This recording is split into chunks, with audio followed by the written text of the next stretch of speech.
You just saw a very structured approach to layout, one in which you added preliminary marks to the page to help you decide where to put ideas.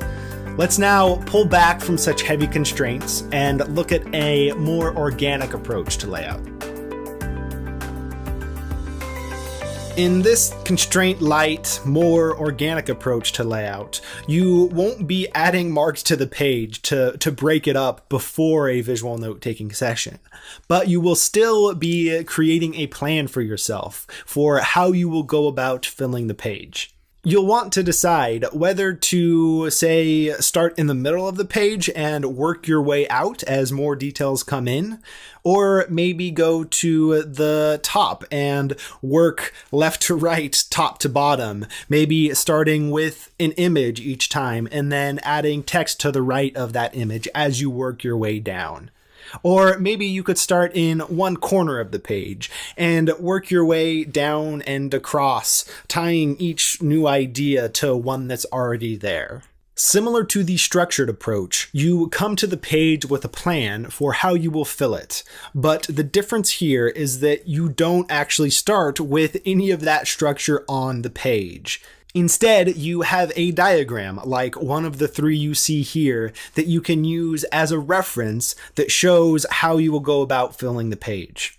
The reason that you might want to use this more organic approach is that it provides much more flexibility than the structured approach that we saw in the last video.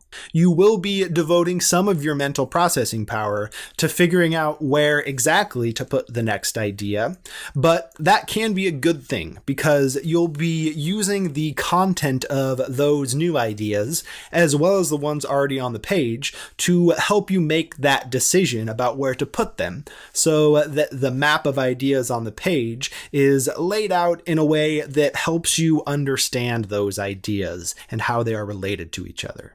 To use this approach, all you have to do is make a quick diagram for yourself, one similar to the three you see here, that shows how you will fill the page.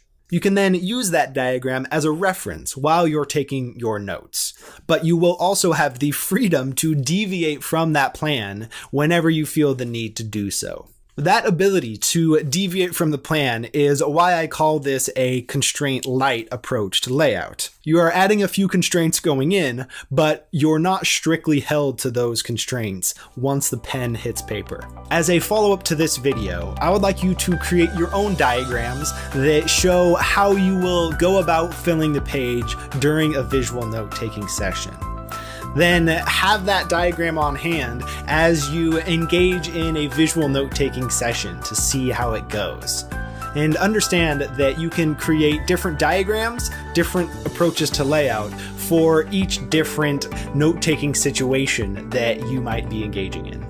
After you've created a number of those diagrams and tested them out in real note-taking situations, then head on over to the forums and let us know which ones are working well for you.